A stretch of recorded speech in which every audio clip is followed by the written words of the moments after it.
Bismillahirrahmanirrahim. Alhamdulillahi rabbil alamin.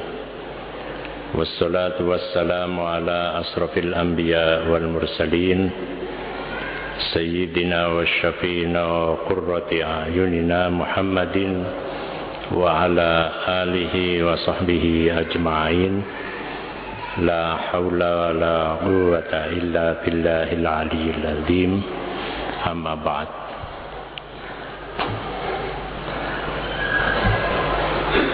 Qala Allah Ta'ala fi kitabihil karim wa huwa asdaqul qailin.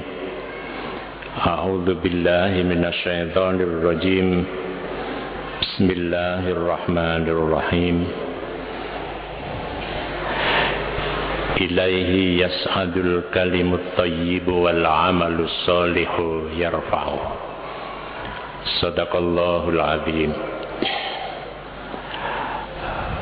Para jamaah yang dimuliakan oleh Allah, pada kesempatan ini marilah kita bersama-sama membaca Ummul Quran agar kita yang hadir ini senantiasa diberi oleh Allah kekuatan untuk menunaikan ibadah. Kita diberi rezeki yang barokah, anak cucu kita menjadi solih dan solihah, dan apabila besok kita dipanggil oleh Allah, kita mendapatkan husnul khotimah. Ala hadhihi niyah wa ala kulli niyatin solihah. Al-Fatihah.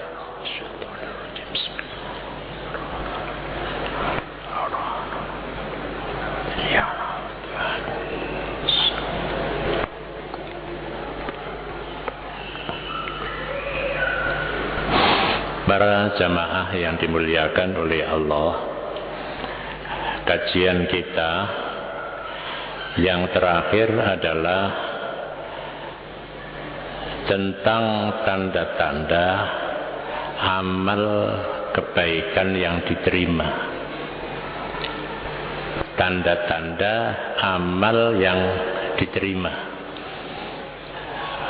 Kalau kemarin saya sampaikan bahwa kalau mengikuti jalan pikiran Pak Yasin Yusuf sekitar tahun 80-an, dia juga menyampaikan hal ini ketika ditanya oleh seseorang, Pak Yasin, nopo tandane amal niku diterima?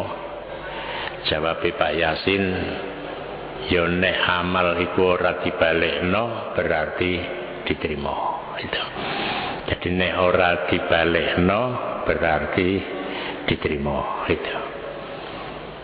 Tapi kemarin sudah saya jelaskan bahwa menurut sebagian orang yang arif billah, ma alamatu qabulil amal, apa tanda suatu amal itu diterima? Maka dia menjawab, nisyanuka iyahu wangkita'u nadrika anhu bil kulliyah. Jadi kalau kita dengan amal itu kita lupa, maka itu tanda diterima. Kalau kita masih ingat dengan amal itu, apalagi diceritakan pada orang lain, itu sebagai tanda bahwa amal itu tidak diterima. Itu. Jadi kalau kita amal ternyata kita lupa, itulah yang menjadi tanda bahwa amal kita diterima oleh Allah. Hal ini mendasarkan pada firman Allah, ilaihi yas'adul kalimut thayyibu wal 'amalus shalihu yarfa'u. Para jamaah yang dimuliakan oleh Allah, kita sekarang membahas tentang berbagai macam amal. Amal itu ada yang amal soleh, ada yang amal qabih, amal yang jelek. amal yang soleh itu ada beberapa tingkatan. Yang pertama yang disebut dengan al-wajibat, ya, sesuatu yang wajib. Kemudian yang kedua adalah al-masnunat, yang disunnahkan. Kemudian yang ketiga al-ibahat, sesuatu yang diperbolehkan. Yang diperbolehkan. Kemudian yang keempat adalah amal yang disebut oleh para ahli tasawuf dengan amal yang bukan karena yang pertama, yang kedua, atau yang ketiga, tapi kita beramal. Itulah yang disebut dengan an-nawafil, an-nafilah. Tapi istilah-istilah ini para ulama berbeda, memiliki rumusan yang berbeda-beda. Nah, kalau yang wajibat itu dalam pandangan ulama syariah, itulah yang paling penting. Kemudian yang kedua adalah yang sunnah, itu menyempurnakan yang wajib. Kemudian yang ibahat, yang mubahat, itu juga dalam rangka menyempurnakan yang wajib. Sedangkan yang nawafil itu sebenarnya tidak masuk dalam rangka penyempurnaan. Tapi kalau dalam pandangan ulama ahli tasawuf, justru yang nafilah itulah yang paling penting, bukan yang wajib.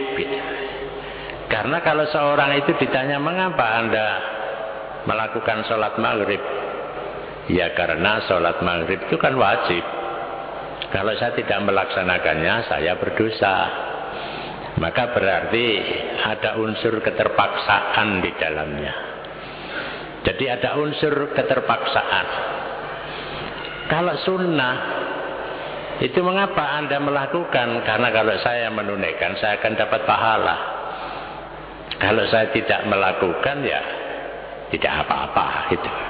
Jadi ada unsur karena ada sesuatu yang dia ingin dapatkan. Sedangkan yang ibahat itu juga hampir sama.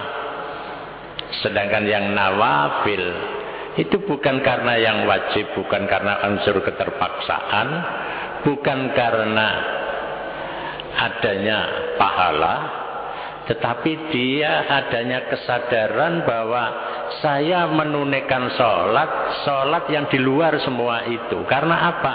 Saya merasa perlu untuk selalu dekat dengan Allah. Maka di sini cara melihatnya berbeda. Makanya kalau ada orang ketika ditanya tentang apa yang dimiliki, dia mesti menjawab, ini milik siapa? Ini milik saya. Tapi bagi seorang ahli tasawuf, dia mengatakan ini milik siapa? Ini milik Allah. Nah, kita berusaha untuk mengkumpulkan al-jam'u wa taufik, mengkompromikan. Maka kalau ditanya ini milik siapa? Ini milik saya. Tapi hakikatnya itu adalah milik Allah. Nah, begitu. Sehingga kalau dia sebagai seorang muslim, maka dia mesti berpikir hidup ini seperti yang saya sampaikan pada kesempatan hari Sabtu kemarin. Hidup ini yang enak adalah seperti filsafatnya seorang juru parkir. Ya, juru parkir itu kalau ada orang nitipkan, ya ditunggui. Kalau diambil, ya diserahkan. Masa tahu susah juru parkir itu. Dijupuk ya ora apa-apa. Nah kalau kita ini kan enggak. Kalau dititipi sesuatu, jabatan, pangkat, harta dunia, itu kan merasa ini milikku. Karena milikku, maka kita akan merasa keberatan kalau itu diambil oleh yang titip. Siapa yang titip itu? Allah. Maka yang enak itu kita berpikir seperti juru parkir itu. Ketika ada orang titip, ya kita tunggui dengan baik, ya. Kemudian kalau sudah diambil, ya silahkan diambil. Nah, kalau kita sudah punya berpikir seperti itu, kita tidak akan susah. Mengapa kita susah? Karena berpikirnya berbeda. Kita berpikirnya ini milik siapa? Ini milik saya. Ya. Jadi kalau ini milik saya, ya apa caranya itu bisa kita pertahankan supaya nggak lepas dari diri kita, begitu. Nah, itu kalau bicara titipan, maka semua itu adalah titipan Allah. Maka kalau orang itu menyadari iki ngono titipane Gusti Allah, saiki rupane karo Gusti Allah dijobo maneh, ya wis, innalillahi wa inna ilaihi rajiun. Kita datang dari Allah, semua datang dari Allah, satu ketika akan kembali kepada Allah. Nah, cuma kita ini sudah terlanjur sangat kuat syariatnya, tapi tidak kuat sama sekali dari sisi hakikat. Nah, kalau begitu ini ada bahayanya gitu. Mengapa orang itu stres? Mengapa orang itu jadi bingung? Karena berhubungan apa yang dititipkan oleh Allah kepada kita. Maka kalau kita melihat itu, bukan berarti kita tidak boleh. Kita ya harus melakukan yang wajib. Tapi ada yang bisa menambah kedekatan diri kita kepada Allah, itu dengan kita melakukan yang nafilah. Jadi bukan karena itu wajib atau sunnah, tapi dia melakukannya itu karena dia sudah terlanjur gandrung. Apa gandrung itu? Ya, kadung gandrung. Gandrung itu apa, Pak? Biasanya wong Jawa ora pati ngerti kalimat gandrung. Katakan gandrung itu kadung demen sing nemen gitu. Jadi kadung demen sing nemen itu gandrung gitu. Jadi mengapa seorang itu kok belum waktunya masuk sholat, dia sudah siap-siap? Kemungkinannya karena dia akan melaksanakan kewajiban. Kemungkinannya dia akan melaksanakan yang sunnah. Tapi kemungkinannya karena dia sudah terlanjur gandrung ingin ketemu dengan Allah. Rasanya kalau tidak ada kewajiban lain, dia akan ingin berlama-lama ketemu dengan Allah itu.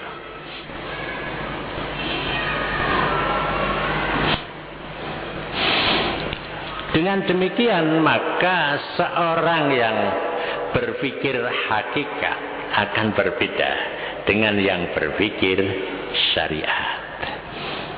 Jadi kalau kita ini kan berpikir syariat, lek ndonga ya Allah limpahkanlah rizkimu kepada kami, rizki yang banyak, yang halal, yang barokah. Itu syariat. Tapi kalau ulama hakikat, dia tidak berpikir begitu. Dia hanya ingin berlama-lama bertemu dengan Allah. Nanti harta ini ingin nempel pada dirinya, diajak untuk bertemu kepada Allah. Tapi itu angel, gitu. Angel.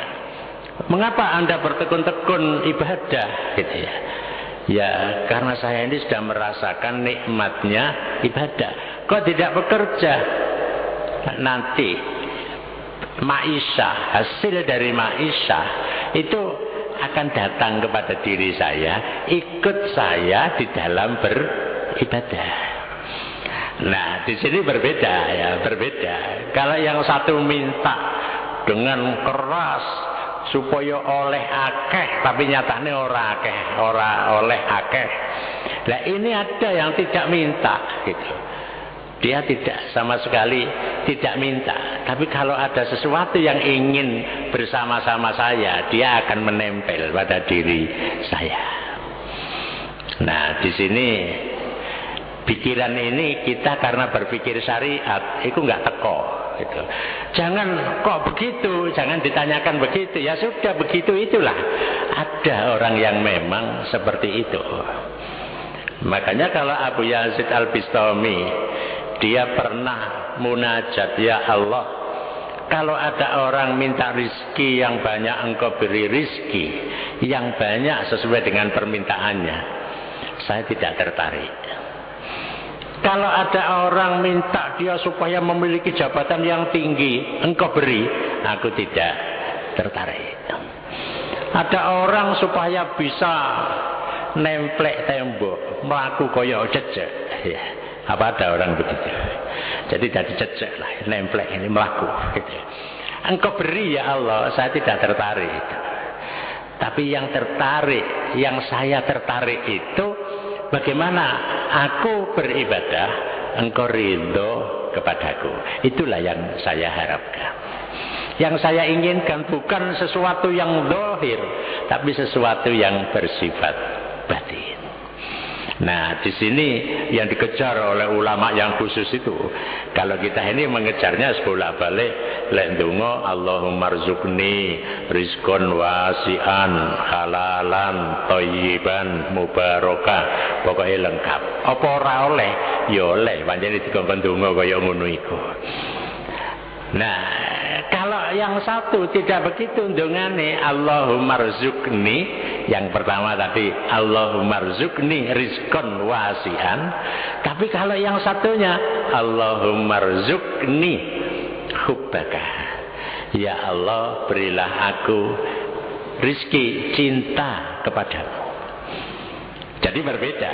Jadi kalau ahlus syariat ya wis iku mau sing dijaluk. Tapi lek ahlul hakikat enggak iku, sing penting dikei cinta dening datang di Gusti Allah, itu sesuatu yang luar biasa itu. Ini kalau kita lihat dari sisi perintah itu. Nah, kalau amal yang berkaitan dengan menjauhi larangan, ini ada tingkat-tingkatannya juga. Ada yang al-mahrumat, yang diharamkan. Ada al-asyubuhat, yang syubhat. Ada yang makruhat, yang makruh. Ya. Ada yang tarku mala ba'sa, meninggalkan sesuatu yang tidak apa-apa. Itu tingkatannya di paling bawah. Jadi kalau tingkatan orang yang pertama adalah dia meninggalkan yang haram. Pokoknya sing haram-haram tak tinggalno. Ono dene subhat, ya aku kadang kala sik gelem gitu. Kadang kala gelem gitu. Apa maneh lek kepepet subhat-subhat titik ora apa-apa gitu ya. Ini biasanya ada begitu. Kemudian di bawahnya itu yang makruh, al-makruhat, yang dimakruhkan. Apa contohnya yang dimakruhkan ya? Ngerokok. Rokok itulah kalau menurut ulama Muhammadiyah kan haram. Kalau menurut ulama NU makruh. Cuma kalau menurut ulama ahli tasawuf, wong makruh dilakoni entek sak pak sedina. Tapi lek dikon sedekah kok ora tahu sak pak gitu. Nilainya seperti sak pak gitu. Kalau begitu enggak bisa dia. Itu namanya tidak. Kalau sama-sama saya merokok habis sak pak regane 10.000, aku kudu sedekah sebagai imbangannya ya 10.000. Itu impas. Kalau kepingin lebih, ya kudu sedekah 20.000. Wong sing makruh ae wani 10.000, bahkan gak duwe-duwe utang nosih. Gitu. Gak duwe-duwe utang nosih di toko iku waran meni tak sahur. Tapi lek sedekah ya apa? Gitu. Ini jadi pertanyaan. Maka bagi dalam pandangan ulama tasawuf, kalau dia itu berani melakukan yang makruh, maka dia harus mencari kompensasi, mencari perimbangan, yakni dia harus sedekah 20.000, lek sapak 10.000 gitu. Nah, kira-kira kita apa begitu mengutamakan rokoke Wani ora mangan tinimbangane ora ngerokok. Itu. Padahal kita tidak pernah berpikir ini sesuatu yang makro, kita berani mengeluarkan seperti itu. Maka mestinya kita harus berpikir ada imbangannya. Jadi enak lek ono imbangane, aku lek tuku rokok 10.000 sapak, aku engko sedekah nang masjid jamek 10.000. Lek enggak aku rumangsa dosa. Jadi begitu mlebu nang masjid jamek kotak amal 10.000. Iku impas. Lah kepingin luwe kudu 20.000 kan gitu. Kudu luwe akeh, aja rokokane 10.000 lek amal 100. Gak iso mlebu swarga iki. Gitu. Gak iso mlebu swarga gitu. Jadi lek kepingin mlebu swarga ya ngrokok gitu. Tapi sedekah kudu luwe teko regane rokok gitu. Bapak kula niki lek rokokan ya wis paling sedina 3 ler gitu. Ya gak apa-apa, engko sedekahe ya 5 ler gitu ya. Jadi 5 biji. Bisa moten. Itu artinya perimbangan. Nah kalau tidak maka tidak bisa. Itu tidak impas lah. Apa maneh sing haram dilakoni ya. Sing haram dilakoni. Tapi orang tahu sedekah. Cuma apa oleh sedekah karo barang sing haram. Nah, ini tidak boleh gitu. Sedekah itu harus sesuatu yang halalan thayyibah. Makanya satu ketika Syekh Qaradawi niku ditakoni tentang bagaimana hukumnya uang di bank konvensional. Ketika wong-wong negara Arab niki produk minyake meledak nggih. Meluas banyak, regane larang. Pada waktu itu biasanya regane $7, niki bisa jadi $30. Duwe akeh. Gak iso ngubengno duwe. Dititipno di Bank Swiss. Nah, Swiss itu pusat perbankan dunia. Nah, dititipno iki kalau mau mengambil bunganya itu kan tidak boleh karena ada istilah bunga gitu. Tidak boleh. Maka bagaimana menurut pandangan Syekh Qaradawi, ambil saja itu. Karena kalau tidak nanti oleh pengelola bank akan diberikan pada yayasan-yayasan sosial biasanya juga ngembangno mendakwakan agama mereka untuk mempengaruhi wong Islam. Akhirnya Syekh Qaradawi ngeten jupuk naik. Cuma ojo nganti digawe loro gitu. Siji bangun masjid, nomor loro langsung dikonsumsi. Gitu, langsung dikonsumsi. Jadi kalau begitu, karena ini syubhat, yang tidak boleh itu dua. Kayak bangun masjid, pokoknya ukur rampine masjid, lah sing nomor loro, ojo langsung dipakai no uang dibangun. Iki engko akibate, iki beteng terakhir gitu. Akibate wong iku nek salat ora iso khusyuk. Gitu. Karena apa? Di dalamnya itu ada makanan yang kotor yang masuk di darahnya itu yang dikelola oleh perut besar kemudian menjadi darah lewat di situ. Darah yang dari hasil haram atau syubhat. Enggak iso khusyuk gitu. Makanya enten riwayat Abu Yazid Al-Bistami niku ketika dia umur 40 mengeluh nang wong tuane, curhat nang gene wong tuane perkara selama iki salat ora iso khusyuk. Akhirnya ditakono, napa jenengan Bu nate nglakoni perkara sing ora pantes. Lah perkara sing ora pantes. Oh iya, aku biyen ku waktu mengandung awakmu iku nyidam jeladrene roti. Jeladrene roti itu adonan roti niku, Pak. Dia nyidam tanggane iku mepe adonan roti didolit ngeten tok. Ditakoni, sampean pun golek halale ya, Bu. Iki perkara jeladenan roti tok. Niku ditakokno, jenengan pun golek halal durung. Kula suwun jenengan pados halali saniki. Goleki sing duwe iku. Akhire ketemu ya kemudian dimintakan halalnya. Oh, njupuk titik mosok krasa, mosok kalong. Lek njupuk sagudang ya gak kira dihalalno wong iku titik. Akhirnya diomongno nang Abu Yazid pada saat itu dia langsung berterima kasih, dia sudah bisa merasakan sholat itu khusyuk walaupun belum khusyuk mutlak. Nah, di dalam riwayat juga disebutkan Abu Yazid itu satu ketika ditanya, pinten Syekh umur jenengan niku? Umur kula saniki 50 tahun. Lho, kirose kalau wingi umure pun 80 tahun.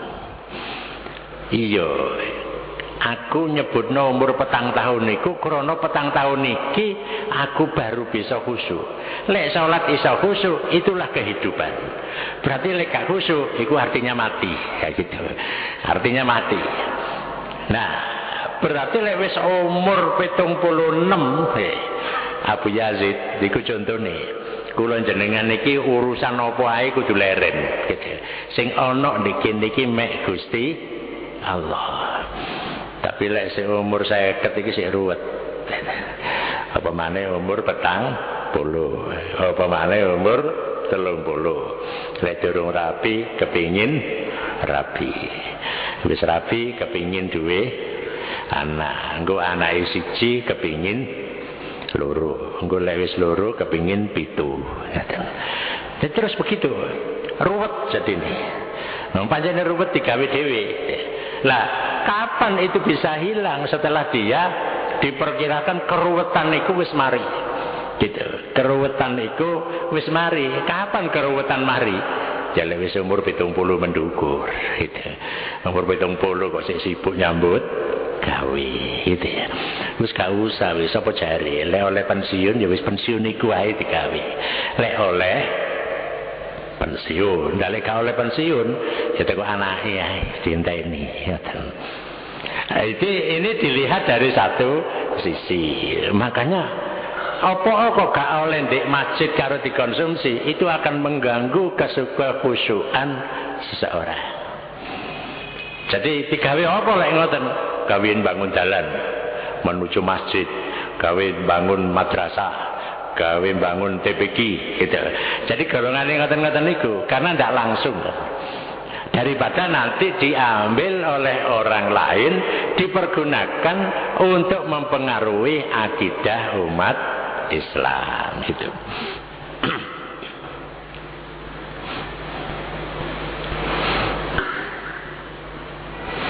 Para jamaah ingkang kula hormati, nah dari sinilah maka ada yang terakhir yang disebut dengan la ba'sa, tarku ma la ba'sa, meninggalkan sesuatu yang dianggap tidak apa-apa. Gak apa-apa ini. Contoh yang sederhana, contoh ya. Kalau kita ini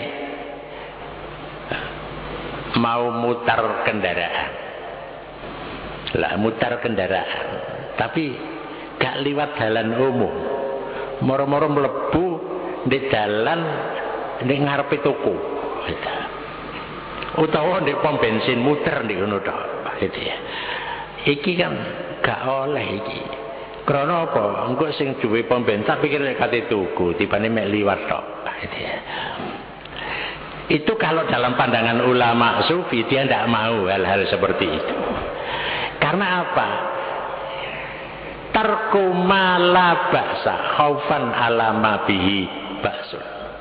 Meninggalkan sesuatu yang dianggap tidak apa-apa, khawatir nanti terjadi apa-apa. Iki wis kula jenengan gak iso nglakoni, gitu. Gak iso nglakoni. Wong sing makruh ae gak iso ninggalno kok apa maneh sing niki ora iso. Nek jenengan iso niku berarti makome wis dukur, gitu.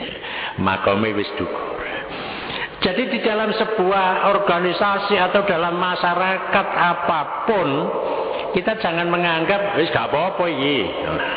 Direken apa maneh ngomong direken halal ae, gitu ya. Nah, sesuatu yang direken halal itu mesti halal. Tapi kita kebiasaan kan mboten ngoten, wis pokoke direken halal. Apa-apa ngene iki gitu ya. Tapi bagi orang yang sudah peka hatinya itu enggak enak melakukan sesuatu yang dia anggap itu bertentangan dengan suara hati. Walaupun itu tidak salah, itu ya baik. Tapi karena ada sesuatu yang mesti dibicarakan bersama, itu tidak boleh kemudian lari dengan sendirinya. Itu mengganggu ning jerone hati. Jadi ulama ahli tasawuf niku perkara sing sederhana ngoten tok, gak gelem deh. Nang ngene toko ya pancene wong kate tuku lah yo ndelok-ndelok. Pemane tuku buah dicipi situk-situk. Mari ngono terus boleh. Ya kan. Iki jare sing dodol, tak pikir lek kate tuku tibane mek ngicipi tok. Nang gone toko minyak wangi, sembarang macam minyak disemprot tek. Ono maneh enak iki semprot tek. Padahal Mariatus gak duwe minyak wangi. Teko nang ngene toko minyak wangi disemprot ngoten. Nah, ya gak oleh ya. Iki contone tok. Walaupun alasannya gak cocok, tapi lek bolak-balik iku jenenge gak bener gitu ya. Contone situ ae. Iki ya apa? Nah, itu biasanya kita ada hal yang kita anggap itu dianggap gak apa-apa. Wong iki contoh kok. Jadi ono 10 dicoba kabeh. Contoh. Tapi itu kan contoh untuk beli, bukan contoh untuk tidak beli. Nah, disinilah sesuatu yang biasanya kita ini sembrono. Maka dari situ justru yang akan ditanyakan oleh Allah bagi seorang yang seperti ini, itu perkara sing paling rendah niku wau. Makanya satu ketika enten seorang ulama jenenge Sirri As-Sakti. Asuk ana santen sing maca As-Sukti. Dia itu terkenal sebagai seorang tajir yang soleh gitu. Tajir itu pedagang gitu. Tapi sampean delok di TV iku tajir iku wong sugih gitu. Padahal tajir itu pedagang. Pedagang yang soleh. Niki kira-kira lek kula jenengan gak iso nglakoni. Dek kulak nang seseorang, kulak madu nang seseorang harganya 30.000 dinar. Dalam waktu singkat. Sirri As-Sakti niku atau As-Sakti niku oleh untung 30.000 dinar. Lah sing dodol pertama niku gelo. Ya gelo akhirnya ngomong nang kancane, ya wis gampang. Petu ana Sirri As-Sakti kok mari sembayang ngimami subuh. Engko ngomong nang DE bahwa saya ini gelo dumateng penjualan saya yang sampean tuku 30.000 dinar, ternyata sampean dalam waktu yang singkat dapat untung 30.000 dinar. Terus karep sampean ya napa? Nggih karep kula tarik dagangan kula niku. Nggih termasuk untunge niku.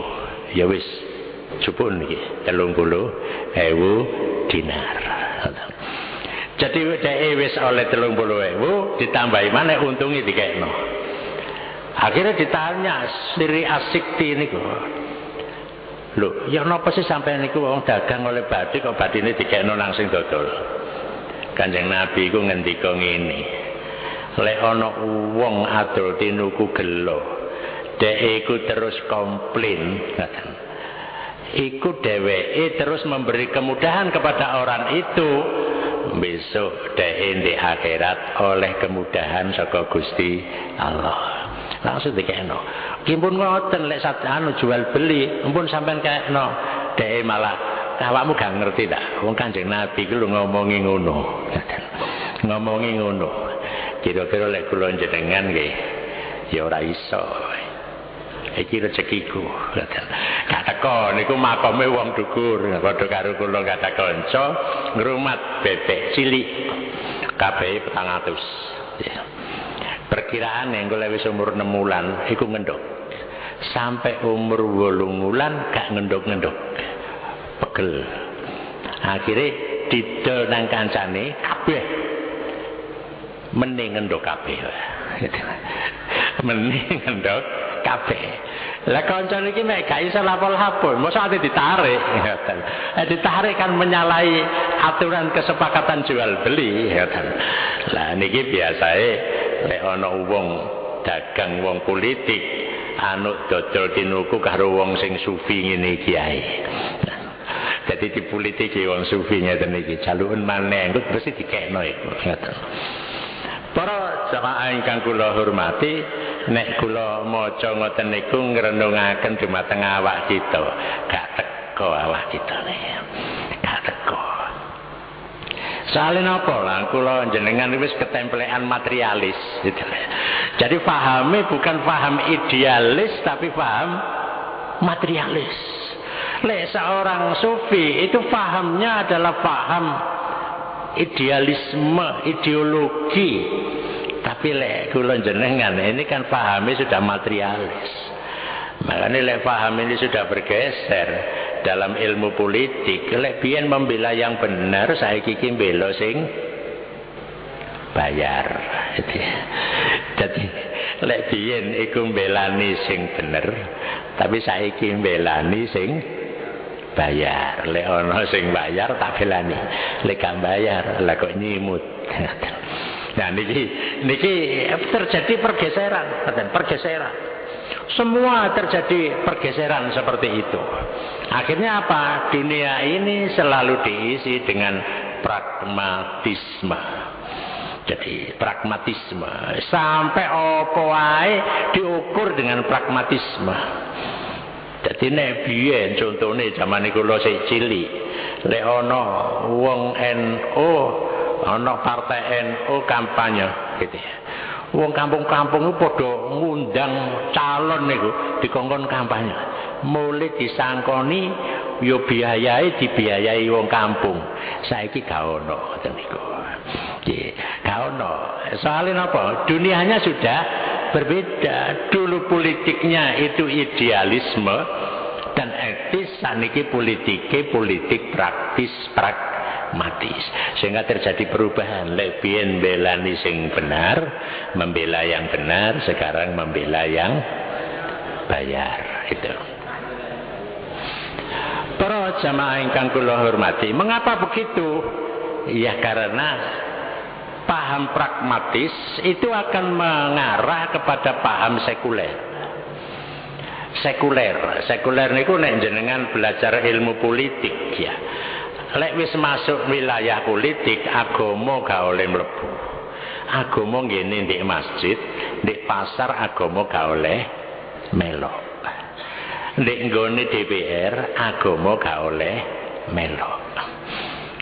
Jadi agama ndek ngene ndek masjid tok itu. Tapi lek wis ndek jopone masjid, agama gak melok-melok. Makanya kaya di Turki niku negarane negara sekuler.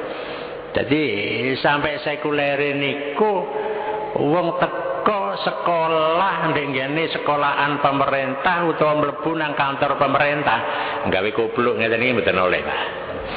Ya. Mboten oleh gawe kopluk. Iki negara iki sekuler. Gak oleh. Masih kiai mlebu ya tetep kudu gundulan. Gawe sarung gak oleh. Kudu celonoan. Gitu.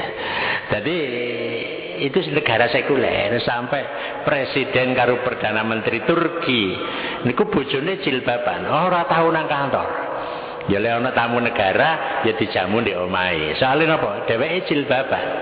Lah jilbab iku ora oleh mlebu ndek kono. Dan ini akan terjadi satu ketika. Simbol-simbol itu, simbol-simbol agama tidak boleh masuk ke dalam simbol-simbol negara. Negara adalah negara, agama adalah agama. Nah kita sebagai orang Islam tidak boleh begitu. Agama itu di mana saja. Di pasar ono agamane. Dengene anggota, dengene kantor DPR, di kantor pemerintahan ono agama. Para jamaah yang dimuliakan oleh Allah, kiranya Itu yang dapat saya sampaikan. Semoga ini menambah wawasan kita bersama. Amin ya rabbal alamin. Al-Fatihah.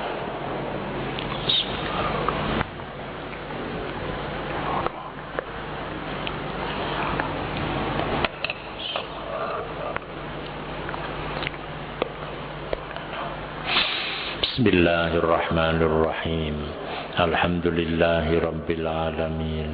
Allahumma salli wa sallim wa barik ala sayyidina Muhammadin wa ala alihi wa sahbihi ajma'in.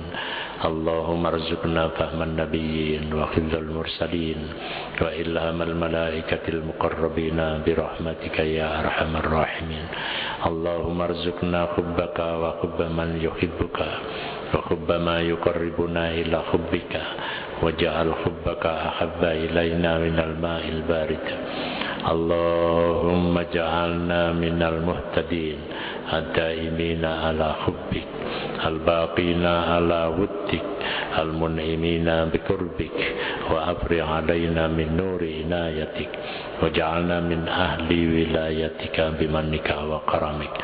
Allahumma rabbana zidna ilma wa wasi' lana fi arzaqina wa barik lana fi ma razaqtana waj'alna mahbuban fi qulubi ibadika wa azizan fi uyunihim waj'alna wajihan fid dunya wa fil akhirah wa minal muqarrabin ya kathiran nawal ya hasanal fi'al ya qaiman bila zawal ya mubdi'an bila mithal falakal hamdu wal mannu wasyarafu ala kulli hal.